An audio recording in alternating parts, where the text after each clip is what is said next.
Davi nos coloca diante de um contraste, que certamente eu e você já nos deparamos em vários momentos da nossa vida. É aquele contraste de encontrarmos pessoas que vivem pelo que veem. Então eles vivem pelo que estão olhando. E pessoas que vivem pelo que creem, por aquilo que acreditam e esperam em Deus. Nos primeiros 7 versículos, ele vai descrever 2 personagens que vão aparecer nessa história de 18 a 23 de 1 Samuel. O personagem central é o rei Saul, que estava como um déspota, não apenas perseguindo Davi, mas também cometendo atrocidades. E um outro personagem é Doeg. Doeg era um edomita que era o encarregado das ovelhas de Saul, que pastoreava o rebanho de ovelhas de Saul. E que ele então agora cumpre uma ordem muito violenta que Saul dá de matar uma cidade inteira. Nenhum soldado de Israel teve coragem de fazer isso, mas aquele homem vai lá e faz. E Davi está escrevendo nesse contexto e dizendo que coisa terrível está acontecendo. É interessante que hoje a gente pode olhar para essa história conhecendo tudo o que aconteceu. Mas quando esse salmo foi escrito, o que se podia ver era um tirano abusando do seu poder e um jovem líder que não parecia ter esperança ou futuro, só uma crença inabalável em Deus. E aí a gente vai olhando o contraste de tudo isso, podendo olhar a história como um todo. Ver, não é para viver, ou crer para viver. Quais seriam os contrastes que esse texto vai apresentar para a gente? O primeiro contraste que eu encontro está logo no versículo 1, diz assim: por que você se gloria na maldade, ó homem poderoso? Pois a bondade de Deus dura para sempre. E aqui a gente vai encontrar um contraste entre o meu poder, a minha autoridade revelada por Saul como rei, como déspota, e o poder de Deus agindo na vida de Davi. Esse é o primeiro contraste. Saul era o rei que decidira reinar pelo seu próprio poder e autoridade. Quando Deus lhe deu uma ordem, ele não quis cumprir, porque ele achou que ele era mais capaz politicamente de atender às necessidades dos seus soldados do que aquilo que Deus havia mandado ele fazer. E por isso ele tenta achar um caminho do meio. Ele diz assim: não, eu não vou matar todo o gado, porque Deus disse para matar todo o gado. Eu vou fazer aqui um churrasco para os meus soldados. E ao invés de queimar esse gado completamente, como Deus tinha falado, já que eu não dei o despojo para eles da guerra, então eu vou dar pelo menos a churrascada. Então eu vou cumprir um pouquinho aquilo que Deus falou e um pouquinho da expectativa do meu povo. Eu vou sair pela tangente. E aí ele dali em diante começa a decidir que ele é capaz intelectualmente, ele é capaz politicamente, ele é capaz de se conduzir como rei. E Deus diz para ele naquele dia: você perdeu o seu reinado, porque você está aqui porque eu te coloquei, não porque você é capaz. E aí começa o contraste na vida de Saul. Dali em diante, ele quer cada vez mais se afirmar na sua posição e no seu poder pela sua própria inteligência, pela sua própria capacidade. E aí começam a surgir situações que desagradam o coração de Saul. Saul, ele começa a ter vitórias. O exército de Saul ganha as batalhas com os filisteus, mas os cânticos populares exaltavam Davi. E eles diziam assim: olha, Saul matou os seus milhares, mas Davi mata às dezenas de milhares. E assim, ainda que o reino de Saul fosse abençoado pela bênção que estava sobre Davi, Saul sentia necessidade de destruir Davi, porque ele entendia que ele era uma ameaça política ao seu governo. Isso vai encontrar-se lá em 1 Samuel 18, versículos 9, 12, 14, 15 e 16, onde a Bíblia diz assim: daquele dia em diante, Saul não via Davi com bons olhos. Saul tinha medo de Davi, porque o Senhor estava com este e tinha abandonado a Saul. Davi tinha êxito em todos os seus empreendimentos, pois o Senhor estava com ele. E vendo que Davi tinha êxito, Saul ficou com medo dele. Porém, todo Israel e Judá amavam Davi, porque fazia saídas e entradas militares diante deles.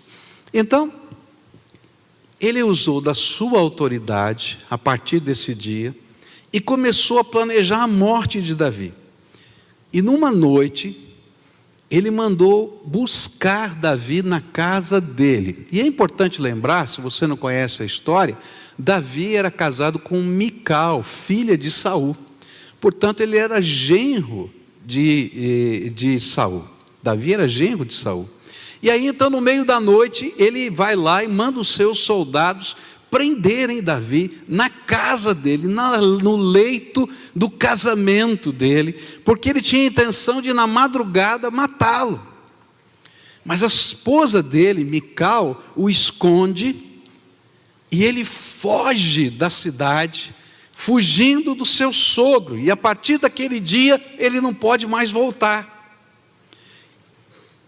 E aí, Saul disse: não, eu vou encontrar esse homem, eu vou matar esse homem. E ele está com o seu plano, ele está com o seu objetivo, ele está pensando no poder dele. Afinal de contas, eu sou o rei, afinal de contas, eu tenho um exército. Esse homem é sozinho, ele não tem condições de fugir de mim. Mas lembra que eu falei para você que há um contraste entre o poder do homem e o poder de Deus? E aí então a história vai nos contar algo tremendo. Davi foge daquela casa, da casa dele, no meio da madrugada, e vai se esconder na casa de Samuel, o profeta. E aí logo a notícia chega para Saul: Saul, Davi está na casa de Samuel. Ele falou: está fácil, ali só tem profeta, não tem nenhum guerreiro, não tem quem vai defender Davi. O exército dele, a tropa dele estão aqui, não tem jeito, agora ele vai morrer. Mas lembra para você que eu falei do contraste entre o poder do homem e o poder de Deus? Sabe o que vai acontecer? Olha que coisa tremenda. Ele manda o primeiro batalhão de soldados, e os soldados, quando chegam perto da casa de Samuel, são tomados pelo Espírito Santo e começam a profetizar. E eles não conseguem entrar naquela casa, não porque foram amaldiçoados, mas porque foram abençoados pela presença de Deus. E um profundo temor do Senhor vem no coração daqueles soldados, e eles voltam sem Davi. E dizem para Saul: Saul, não dá, Deus está com ele. Quando nós chegamos naquele lugar, nós fomos cheios do Espírito, começamos a profetizar. E Saul não se conforma com o poder de Deus. Ele diz: não, vou mandar uma segunda leva de soldados, maior ainda. E então vai a segunda leva de soldados, e eu posso imaginar esses soldados chegando naquele lugar preocupados. E agora? O que vai acontecer? Porque os outros soldados já disseram: não vou mais lá. Não, eu não vou. Tem coisa tremenda de Deus acontecendo aqui. E quando a segunda leva de soldados chegou, sabe o que aconteceu? Outra vez, o Espírito Santo de Deus se derramou sobre toda a tropa. E todos eles começaram a profetizar. E ninguém conseguiu colocar a mão em Davi, porque o poder de Deus estava se revelando. E Saul não se conformou. Ele manda uma terceira tropa, e ele diz: dessa vez eu vou, já que vocês não dão conta, eu vou dar conta. Olha como é interessante a mentalidade do homem, mesmo quando luta contra Deus. Ele é capaz de imaginar que é poderoso o suficiente para enfrentar Deus. Sabe o que acontece? Pela terceira vez, todos os soldados, inclusive Saul, ficam cheios do Espírito Santo e não conseguem tocar em Davi. Eu fico pensando às vezes como Deus é bom, porque se fosse um italiano lá e não Deus, já mandava um raio do céu logo na primeira. Fala a verdade, não dá vontade? Na segunda então eram dois raios. E na terceira então fulminava Saul logo de cara. Mas eu vejo a bondade de Deus até com aqueles que lutam contra Deus, porque Ele derramou o seu Espírito e deu o sabor da graça na vida dos soldados. E apesar de Saul ter determinado no seu coração matar Davi, um profundo temor de Deus começou a se instalar no meio da tropa. Mas o coração endurecido não enxerga isso. O coração endurecido continua lutando com Deus, quando todo mundo ao seu redor pode dizer para ele: Deus é poderoso muito mais do que você pode imaginar. Há um contraste tremendo aqui, que nos ensina uma grande lição. E a lição é que, ainda que o rei tivesse toda a autoridade humana, todo o exército sob o seu controle, todos os recursos financeiros à sua disposição, o verdadeiro poder sempre esteve e sempre estará nas mãos de Deus. E aí Davi, ele vai dizer isso, constatar isso, e ele começa a dizer aquilo que ele crê, não somente aquilo que ele vê. E ele vai dizer nos versículos 6 e 7, os justos verão tudo isso, temerão e vão rir dele, dizendo: eis o homem que não fazia de Deus a sua fortaleza, mas confiava na abundância dos seus próprios bens e se fortalecia na sua perversidade. E esta é a razão da pergunta inicial desse salmo: por que você se gloria? Por que se gloriar na sua própria maldade, homem poderoso? Você vai lutar contra a misericórdia de Deus. Mas sabe o que é triste? É que, ainda que a resposta natural a essa pergunta fosse: é louco lutar contra Deus. Tem gente tão cabeça dura, mas tão cabeça dura, que decide continuar lutando contra Deus, mesmo quando Deus não derrama castigo, derrama graça sobre a sua vida. Uma das coisas mais tristes no coração de um pastor é quando a gente vê pessoas que a gente está ministrando, que a gente está mostrando a palavra de Deus, que conhecem a palavra de Deus, que conhecem a verdade de Deus, que já experimentaram as coisas do Espírito de Deus na sua vida, endurecerem o seu coração. É triste demais, porque aquela pessoa sabe que não pode lutar contra Deus, mas assim mesmo decide continuar numa luta insana contra o Deus Todo-Poderoso. E imagina que é capaz de construir o seu futuro, porque ele vê algumas coisas na sua mão. E o que ele estava vendo, Saul? Afinal de contas, eu sou o rei, eu tenho a autoridade. Afinal de contas, eu tenho dinheiro. Afinal de contas, eu tenho a dinastia. Afinal de contas, eu sou eu. E ele não percebe que ele estava perdendo tudo isso simplesmente porque não entendia que estava na posição em que estava, porque Deus o havia abençoado. Nós não somos nada, queridos. Nós estamos na posição em que estamos porque Deus nos abençoou. Se Deus tirar de você a mão de proteção e bênção, por mais inteligente, por mais capaz, por mais poderoso que você seja, não vai dar e não vai funcionar. Se Deus tirar de você o fôlego da vida, você morreu. Quem pode lutar contra Deus? Segundo contraste que esse texto vai mostrar para mim, tem a ver com os recursos de Deus e com os nossos próprios recursos. Meus recursos ou o sustento de Deus.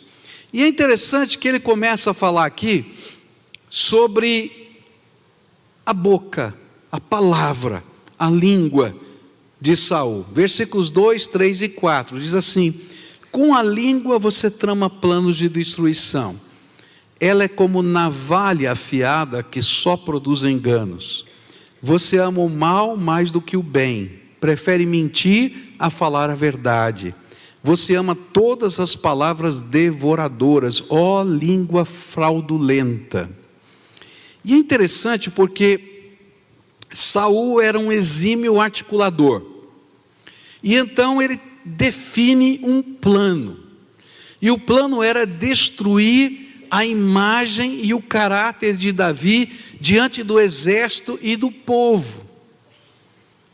E ele começa a usar todos os seus recursos para poder destruir a imagem de Davi. Por quê? Lembra que havia canção popular, não é? Saul mata os seus milhares, mas Davi mata os 10 milhares, ou seja, quem protege a nossa nação dos inimigos filisteus é esse herói que nós temos. E aí ele diz: não, eu preciso agora destruir a imagem popular desse homem. E ele começa a articular projetos para poder destruir a imagem de Davi. E ele começa a usar esses recursos para isso. E ele começou primeiro com o melhor amigo de Davi. E o melhor amigo de Davi, sabe quem era? O filho de Saul, Jonatas. E ele vai dizer: olha, Jonatas, ele é uma ameaça para o reino. E quem vai perder não sou eu, porque eu sou rei. Mas o seu amigo vai ser rei no teu lugar. E olha só, no capítulo 20, versículos 30 e 31, quando ele não conseguiu desfazer o pensamento de Jonatas, da amizade para com Davi, olha só o que ele fala para o filho dele. E então Saul ficou irado com Jonatas e lhe disse: seu filho de mulher vadia e rebelde, você acha que eu não sei que você elegeu o filho de Jessé para vergonha sua e para vergonha da sua mãe? Pois enquanto o filho de Jessé viver sobre a terra, nem você estará seguro, nem seguro estará o seu reino. Por isso mande buscá-lo agora, porque deve morrer. E ele começa a usar palavras de baixo calão. A Bíblia deve ter atenuado um pouquinho o que está aqui. É filho de uma prostituta. É isso que está aqui. E você pode imaginar o tom dessa conversa. Está pensando o quê, rapaz? Você não tem a malícia de rei. E com as suas palavras, ele começa a articular a destruição do caráter de Davi. Ele é um insubmisso, ele é um revolucionário, ele está aqui para destruir. E de repente isso não é suficiente, ele continua a usar as suas palavras para transformar a sua questão pessoal numa intriga entre as tribos de Israel. E aí em 1 Samuel 22, 7, ele vai dizer assim: Saul disse aos servos que o rodeavam: escutem, filhos de Benjamim, será que o filho de Jessé dará também a todos vocês terras e vinhas, e fará de todos vocês chefes de milhares e chefes de centenas? Eu sou da tribo de Benjamim, e eu estou protegendo a minha tribo. Se Davi continuar assim, ele não vai ser o herói, não. Ele vai tirar a tribo de Benjamim daqui, e vocês vão perder o seu lugar no governo. Você já viu algumas coisas parecidas no governo brasileiro? Olha só que coisa tremenda.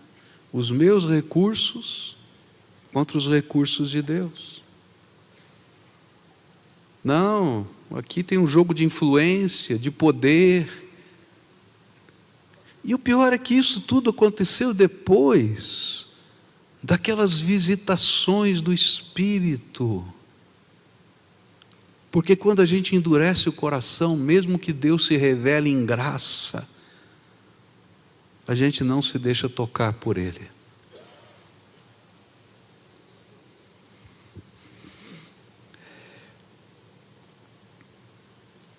Não para aí, ele continua articulando. E ele agora então conversa dizendo assim: olha,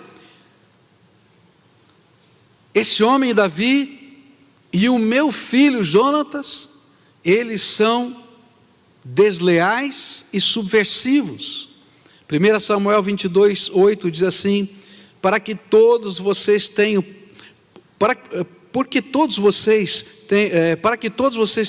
conspirado contra mim, não houve ninguém que me avisasse que meu filho fez aliança com o filho de Jessé. Não há nenhum de vocês que tenha pena de mim e me conte que meu filho instigou contra mim o meu servo para me armar ciladas, como se vê neste dia. Mas isso não era verdade, isso estava só na cabeça desse homem. Tanto não era verdade que o sacerdote vai falar isso para Saul e vai dizer assim: Aimeleque respondeu ao rei: quem entre todos os seus servos é tão fiel quanto Davi, o genro do rei, chefe da sua guarda pessoal e honrado na sua casa? Por acaso foi essa a primeira vez que consultei Deus em favor dele? Não. Que o rei jamais acuse este seu servo, nem ninguém da casa de meu pai, pois este seu servo de nada soube de tudo isso, nem muito, nem pouco. E sabe o que acontece? Quando alguém não consegue confirmar a sua autoridade, com todos os seus recursos, com os seus argumentos, com a sua força, com o seu poder, sabe o que ele faz? Ele agride. É interessante isso, né? Quando termina a argumentação, vem a briga. E sabe o que acontece nessa cena de 1 Samuel 22? Saul diz assim: eu não aceito que esse sacerdotezinho venha aqui me dizer o que eu como rei tenho que fazer. Nem aceito essa palavra dele, de que Davi era tudo isso. Todo mundo sabia que era verdade. Então ele disse para os seus comandantes: matem todos os sacerdotes que estão no tabernáculo do Senhor, que ele havia mandado trazer a sua presença. Matem os 85 sacerdotes que estão aqui agora. E sabe o que aconteceu? Você lembra do exército que tinha ido a primeira vez? O Espírito do Senhor tinha se derramado sobre eles. Depois foi a segunda leva, o Espírito do Senhor, a terceira leva, o Espírito do Senhor. Todo mundo teve medo e ninguém encostou em nenhum dos sacerdotes de Deus. E ele grita: será que não tem ninguém aqui, homem suficiente para fazer o que eu estou mandando? E aí se levanta um que não teme a Deus, que não pertencia a nenhuma das tribos de Israel, chamado Doeg, que era o pastor das ovelhas de Saul. Pega a sua espada e começa a matar um por um dos 85 sacerdotes de Deus na frente de Saul. E Saul não fica satisfeito com isso. E ele manda que Doeg vá à cidade de Nobe, onde estava o tabernáculo do Senhor ali. E ele mata todos os habitantes da cidade de Nobe.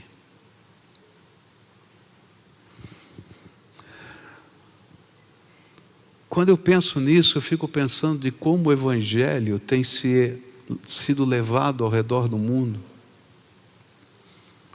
E que muitas vezes, quando o inimigo não consegue aplacar a palavra que está sendo pregada, porque ela vai e chega no coração, e as manifestações do poder de Deus, sabe o que ele tenta fazer?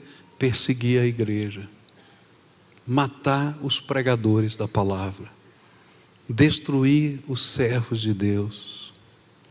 Isso aconteceu no tempo do Velho Testamento, aconteceu com Moisés, aconteceu com Davi, acontece na obra missionária até hoje, acontece com você, porque a perseguição pode não ser de morte, mas pode acontecer de muitas formas diferentes. E às vezes a gente fica pensando, eu acho que Davi ficou pensando, quando ele recebeu a notícia de que todos os sacerdotes, menos um, Aimeleque, que tinha conseguido fugir, e toda a cidade de Nobe tinha sido morta, por causa que ele tinha passado por aquela cidade, pedido uma bênção dos sacerdotes. E quando ele começou a imaginar tudo que estava acontecendo ali, eu imagino o coração de Davi, dizendo: Senhor, eu não entendo às vezes porque parece que a injustiça aumenta nesse mundo, porque parece que o Senhor não julga as pessoas. Você já sentiu isso? Eu já senti várias vezes. Mas sabe o que é interessante? É que nesta hora, quando vem uma série de dúvidas sobre a nossa alma, o Senhor trabalha o nosso coração de uma maneira diferente. E é interessante que a palavra de Deus vai dizer que quando ele entra nesse contexto, ele vai dizer o que está no versículo 8: quanto a mim, porém, sou como a oliveira verde na casa de Deus, confio na misericórdia de Deus para todo sempre.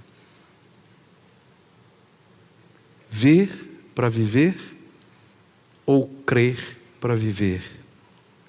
E nessa hora, nesse grande contraste entre aquilo que eu estou vendo e aquilo que eu creio, onde parece ser uma grande incógnita, é outro momento em que eu preciso colocar a minha fé novamente em operação. E olha só o que vai acontecer. Essa expressão aqui, ela tem a ver com aquilo que estava plantado ao redor do tabernáculo. Sabe o que estava plantado ao redor do tabernáculo? Oliveiras. E quando Davi esteve lá, ele olhou para aquelas oliveiras e disse: sabe, eu sou como uma daquelas oliveiras, plantada no entorno da casa de Deus. E a oliveira, ela vive por muitos anos e continua dando frutos, até na sua velhice, ela dá frutos. E é disso que ele está dizendo: Senhor, ainda que eu esteja vendo a língua fraudulenta, ainda que eu esteja vendo os poderosos fazendo coisas que não valem a pena, ainda que eu não tenha todas as respostas, eu continuarei plantado na casa do Senhor, porque o Senhor é a minha vitória. O Senhor é a minha vitória. E eu vou permanecer.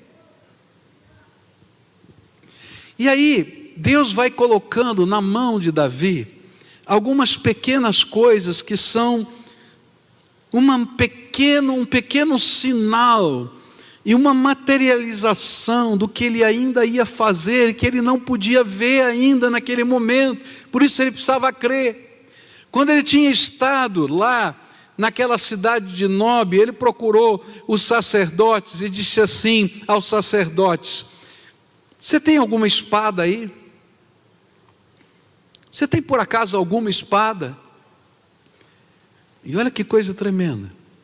Os sacerdotes vão dizer para ele assim: olha, Davi, nós somos sacerdotes, não tem espada aqui, exceto uma. E essa espada, na verdade, ela está aqui para o louvor de Deus. Sabe que espada é essa? É a espada do gigante Golias que você derrotou na batalha. E agora essa espada que tem aqui, ele é um memorial. E aí então, ele diz: então me dá a espada. Falou: tudo bem, leva a espada, afinal de contas, você que ganhou essa espada, leva. E aí eu fico pensando, o que é que Deus estava falando para Davi? Saul ainda estava vivo, continuava um déspota, continuava mal intencionado, continuava com uma língua fraudulenta, mas ele tinha decidido: eu sou a oliveira plantada. Ele está na mão agora com uma espada, não qualquer espada, aquela espada. E sabe o que Deus está falando para ele? Ele está dizendo assim: Davi, eu continuo sendo a tua vitória. Você não viu ainda, mas eu vou fazer. Eu sou o mesmo que derrubou o gigante, e eu vou continuar a ser o mesmo para sempre, porque eu sou o Deus Todo-Poderoso e habito no meio desse povo que crê em mim e confia em mim. Mas ele não estava apenas com a espada na mão. Ele disse assim: eu estou com fome, não comi nada. Estou aqui, não é? Com fome, não comi nada. Você tem alguma comida?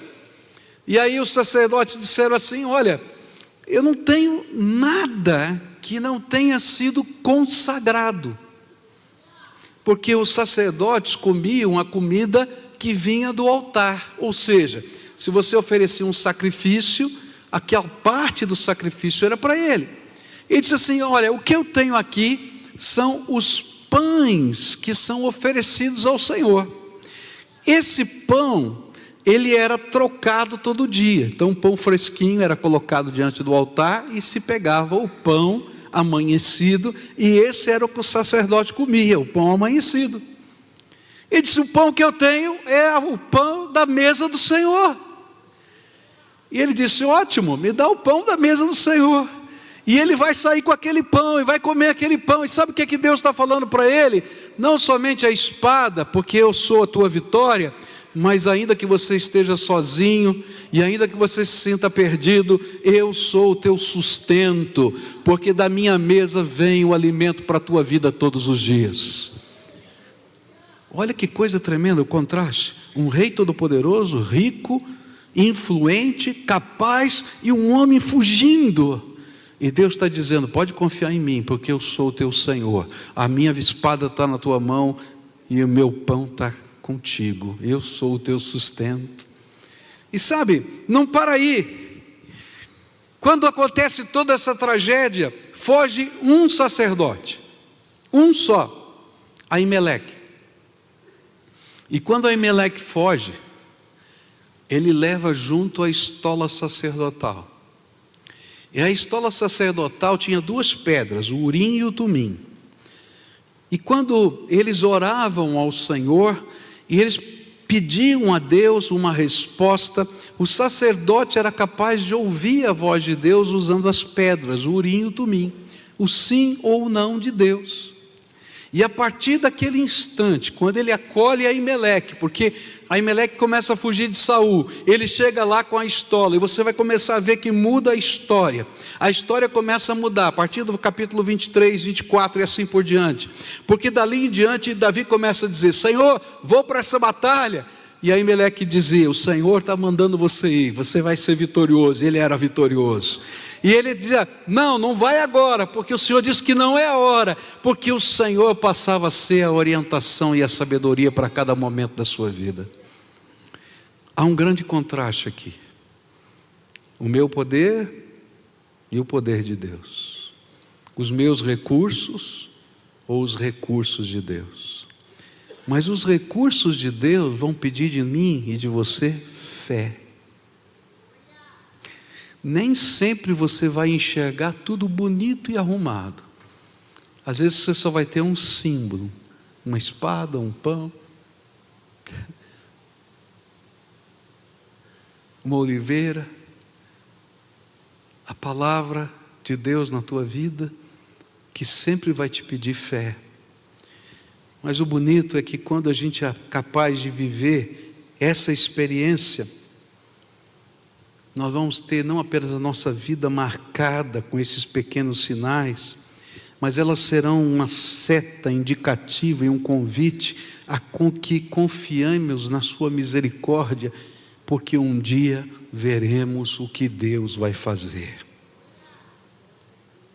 Por isso sempre Deus vai pedir para a gente decidir entre ouvir a voz de Deus e obedecer incondicionalmente, como Davi estava tentando fazer, ou tentar flexibilizar aquilo que Deus está falando para achar um caminho politicamente correto. Davi escolheu fazer exatamente a vontade de Deus. Por isso o final da história, que não está aqui nesse salmo, é linda. Porque Davi se torna rei de Israel. E quando ninguém imaginava que esse homem sozinho podia ser rei, Deus o fez. E termina esse salmo, e eu vou concluir com isso, nos versículos 5 e 9, onde diz assim: também Deus o destruirá para sempre, e ele o pegará e arrancará da tenda em que você habita e o extirpará da terra dos viventes. E o verso 9: sempre te louvarei, porque assim o fizeste, e na presença dos teus fiéis esperarei no teu nome, porque é bom. O último contraste tem a ver com o final da história. Esse final da história precisa sempre de uma decisão. Se eu vou construir o meu futuro, se eu vou usar todos os recursos que estejam diante de mim para alcançá-lo, porque eu tenho esse poder. Mas lembra que um dia todos nós vamos ter que comparecer diante do justo juiz, que fará justiça, mesmo quando penso que não existe justiça nessa terra. Eu acho incrível, porque o símbolo da justiça era o rei. E sabe por que Saul fez o que fez? Porque ele achava que ele era a justiça e que ele não devia satisfação para mais ninguém. Mas todos nós vamos ter que nos deparar com o justo juiz um dia, o Todo-Poderoso.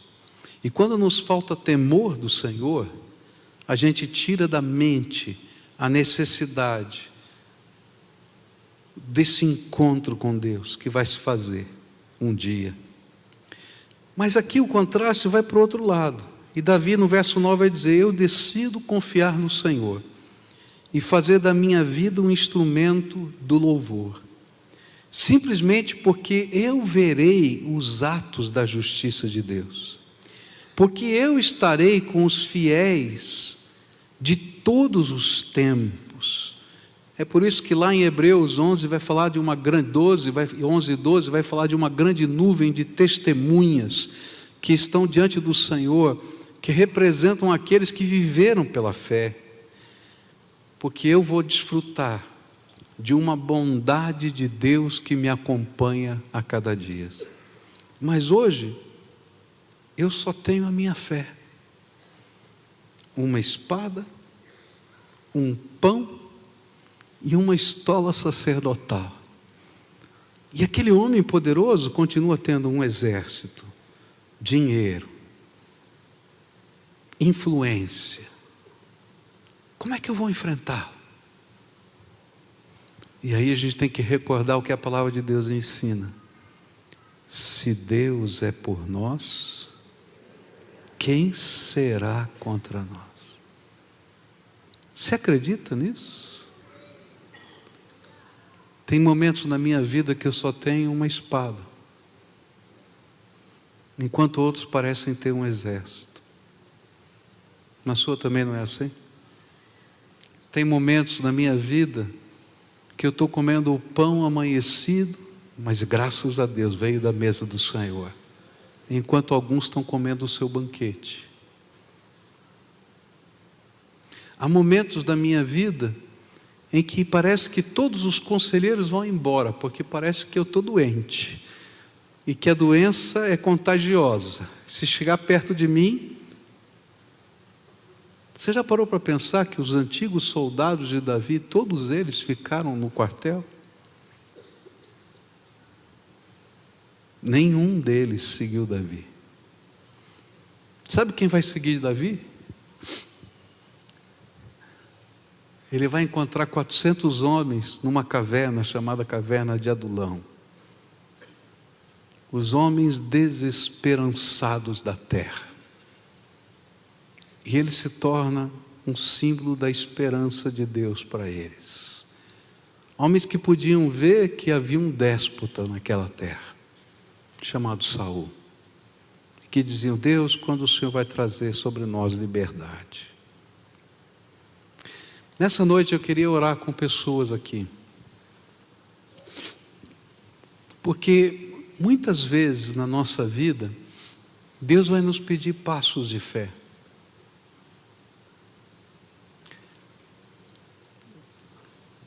Todas as grandes vitórias que Deus já me deu, elas não estavam construídas visivelmente. Algumas vezes parecia uma grande loucura. Todas as grandes decisões que eu tive que tomar, nem sempre foram dos melhores conselhos que eu recebi. Eu nunca vou me esquecer do dia que eu estava considerando o convite para vir para cá e fui conversar com uma pessoa que era meu conselheiro a vida toda. E aquela pessoa disse: não, não vai para lá não. Esse povo é frio, complicado. Você vai sofrer muito lá. E quando eu fui perguntar para Deus, falou: eu te quero lá. E eu tinha que tomar uma decisão. E eu sempre gostei de ouvir a voz do Todo-Poderoso. Sabe por quê? Não tem melhor lugar na face da terra do que no centro da vontade de Deus. Davi estava só com uma espada, com um pão amanhecido, e com um sacerdote que tinha sobrado com a estola sacerdotal. E foi com isso que Deus fez a vitória de Davi. Quando ele enfrentou o gigante, ele só tinha 5 pedrinhas e uma funda. E foi mais do que suficiente. A gente não vive por aquilo que a gente vê, não é por prós e contras. Não é porque a racionalidade nos ensina isso ou aquilo, ainda que a gente precise de todas essas ferramentas. Mas se você é um servo de Deus, você tem que viver pela palavra de Deus na tua vida, pelo teu compromisso com o Senhor. As tuas decisões precisam ser tomadas de joelhos na presença de Deus. E às vezes, queridos, você não vai enxergar muita coisa não. E olha, se você imagina que você vai ter apoio, vai ter muita gente batendo em retirada na sua volta. Mas você nunca vai estar sozinho, porque o Deus Todo-Poderoso vai estar ao seu lado. E se Ele é por nós, acabou. Nem todo dinheiro, nem toda influência, nem toda sagacidade, nem toda articulação política foi capaz de deter um jovem que se decidiu temer ao Senhor. Nessa noite eu queria orar com pessoas que hoje o Senhor quer que tomem uma decisão. Nós somos treinados nessa vida a viver pela vista, por aquilo que a gente apalpa, por aquilo que a gente contabiliza, por aquilo que a gente granjeia. Mas o Senhor nos convida a viver de um modo diferente. Ainda que eu tenha coisas para palpar, para ver, para considerar, eu vou olhar para cima, Senhor, e Tu has de ser o meu Deus. Eu quero estar plantado na casa do Senhor. Uma planta não sai do lugar, as raízes não permitem. E o que Davi estava dizendo é: eu quero ser essa oliveira que tem as suas raízes profundas na terra santa de Deus, no compromisso com o Senhor. Talvez você na sua vida tenha passado por tantas situações, e a gente aprende com esses modelos. Você é um grande articulador. O Senhor olha para você e diz assim: não é pela articulação política que você vai ganhar alguma coisa, não, viu, filho? É pelo meu poder, porque se for preciso encher com o Espírito, eu vou encher. E mesmo quando parece que eu não estou fazendo nada, eu te dei a minha espada. E aí a gente tem que tomar decisões. Senhor, eu creio no que o Senhor fará. E nessa noite eu queria convidar pessoas que querem dar passos de fé, para colocarem a sua vida na mão de Deus, colocar o seu futuro na mão de Deus, colocar a sua família na mão de Deus, colocar os seus negócios na mão de Deus, colocar a vida inteira na mão de Deus. Ah, mas não é mais, é quem? Quem é o líder que está te dirigindo? O Senhor Todo-Poderoso é o meu líder, vou segui-lo. Se você é essa pessoa, vai saindo do seu lugar agora, em nome de Jesus. Eu quero muito orar por você. Quero colocar a tua vida, a tua decisão. Quero colocar aquilo que você não vê. Porque talvez você só tenha o pão amanhecido. Mas se veio da mesa do Senhor, pode ter certeza que Ele é sinal do suprimento. Se o Espírito de Deus está falando com você, vai saindo, vem para cá, em nome de Jesus, vem para cá. Decisões, vida quebrada, família, gente que está te oprimindo, vem, porque o Senhor quer fazer algo novo na tua vida. E a gente vai trilhar o caminho de Deus, do jeito de Deus. Algumas vezes, de modo visível, a gente vai ver o Espírito Santo se derramando. Outras vezes, só espada. Só o pão, só as duas pedrinhas, o urim e o tumim. E eu tenho que crer que Deus está usando estas pequenas coisas para indicar o caminho, indicar o próximo passo. E eu vou crer, e eu vou crer, e eu vou crer, e eu vou crer, e eu vou crer. Quando a gente começa a servir a Deus, Deus vai nos dando ministérios. E uma das coisas que vai acontecendo na nossa vida quando Deus nos dá um ministério é medo. Medo. Ah, eu não tenho isso, eu não sou aquilo, eu não posso. Eu quero dizer para você, a obra de Deus é feita no poder do Espírito Santo de Deus. Ouve a voz do Espírito e segue o Senhor na tua vida. Segue o Senhor da tua vida. E você vai ver as coisas tremendas de Deus acontecendo. Você vai encontrar pessoas que parecem que têm muito mais recursos, inteligência, poder. Você vai dizer: quem sou eu? Não tenho nem quem me indica. Não é isso? Não precisa. Você é servo do Deus Altíssimo. É isso. E a gente vive porque crê. Porque crê. Lembra o que Deus já colocou na tua mão. Talvez uma espada, mas não é uma espada, é a espada.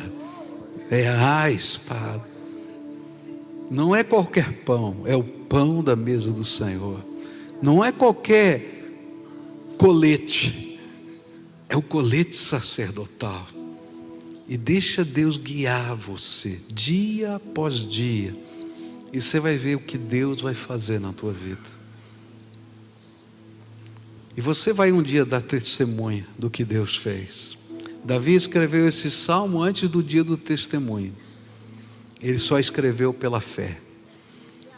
Mas ele vai escrever outros salmos, dando testemunho dos milagres que Deus fez. Agora começa a orar. Você vai orar primeiro. Coloca a tua vida na tua mão. Talvez haja um lugar de contraste, um lugar de conflito. O lugar que te trouxe aqui. Por que você veio aqui? Então coloca diante de Deus. Senhor, eu estou aqui por causa disso. Fala para Ele. Está acontecendo isso na minha vida. Esse é o meu conflito. Esse é o meu medo. Essa é a minha batalha. Talvez você esteja chegando aqui com o coração amargurado, porque você tem um Saul na tua vida. Agora não olha para ele não, olha para o Senhor da tua vida. Diz, Senhor, eu vou parar de olhar para ele, para ela, para quem quer que seja. Eu vou olhar para o Senhor, porque o plano do Senhor não se interrompeu ainda na minha vida. E eu vou caminhar por fé. Coloca os teus sonhos e diz, Senhor, me ensina a viver pelos teus projetos e não pelos meus sonhos. E diz, Senhor, eu quero me render-te. E se por acaso você tem sido aquela pessoa que está lutando com Deus o tempo todo, então tem uma palavra que você tem que dizer, Senhor, eu me rendo. Eu declaro que Tu és o dono e Senhor da minha vida. Fala isso para Ele, de toda a sua alma. Senhor Jesus, aqui está a oração do Teu povo.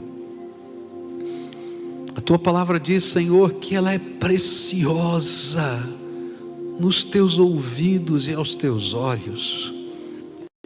E eu quero te pedir, Senhor, enche com o Teu Espírito Santo esses Teus filhinhos. Ó Pai, marca com a Tua graça, que a visitação do Senhor seja algo tão tremendo, tão gostoso, que a gente possa olhar para diante e dizer, eu ainda Te louvarei no meio dos Teus fiéis, porque o Senhor é bom. Eu ainda Te louvarei no meio do Teu povo, porque o Senhor é bom. Ainda que hoje esses Teus filhinhos não estejam vendo isso, talvez estejam vendo tantas lutas, tantas dificuldades, tantos problemas, mas Senhor, eu quero te pedir que a espada que o Senhor deu, que o pão que o Senhor trouxe da mesa do Senhor para eles, que a estola, Senhor, que dá orientação, porque é revelação do Senhor, abençoem a vida desses Teus filhos, e quando eles saírem daqui, eles possam marchar, perguntando ao Senhor, faço isso, não faço isso? Qual é o próximo passo? E assim como o Senhor foi com Davi naqueles dias, que o Senhor seja com eles.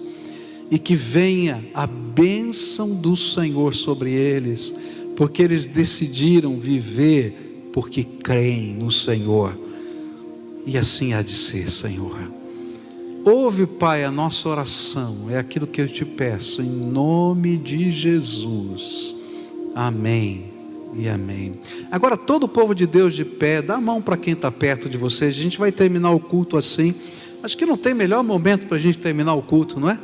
Quando na presença de Deus a gente fala com Ele. Deixa eu falar uma coisa para você que está aqui com a gente, quem sabe aqui na frente, lá no fundo, não sei. Marca um encontro com Jesus todo dia. Marca um encontro. A hora e o lugar são você que marca, você que vai marcar. E deixa o Espírito de Deus falar com você. Lembra daquela estola sacerdotal, sim ou não? Como é que você vai saber se você não marcar um encontro com Ele? Pergunta para Ele. Qual é o próximo passo? você vai descobrir uma coisa tremenda: Deus fala com a gente, e quando Ele falar, presta atenção e vive, porque Ele é a nossa bênção. A estola sacerdotal hoje é a Bíblia, a palavra de Deus. Então, quando você pedir orientação, deixa a palavra de Deus falar com você. Se você não tem uma Bíblia que você entenda, é porque você está usando uma versão da Bíblia de 350 anos atrás. O português é de 350 anos atrás. Então, não sai daqui sem uma Bíblia que você tenha uma linguagem que você entenda, tá? E aqui, onde é que está o nosso pessoal? Aqui? Onde? No ponto de encontro, tá? Então, se você quer uma Bíblia, a igreja vai te dar de presente. Ninguém vai vender essa Bíblia não, tá? Esse é um privilégio para mim te dar a palavra de Deus. Então você sai daqui e passa no ponto de encontro. Do lado da livraria tem um lugar chamado ponto de encontro. Vai lá e pega a sua Bíblia. Eu vim buscar a minha Bíblia. Marca o teu encontro com Deus e deixa Deus falar com você. Você vai ver o que Deus vai fazer. Ele está vivo, Ele é poderoso, Ele se manifesta, Ele nos abençoa. A Bíblia diz: buscar-me-eis e me achareis quando me buscardes de todo o vosso coração. Busca o Senhor, busca. Você vai ver o que vai acontecer.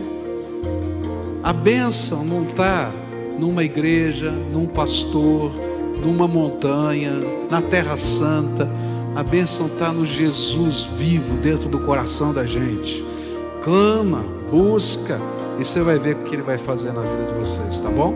Agora adore ao Senhor com toda a alegria da sua alma, porque Ele é a sua vitória.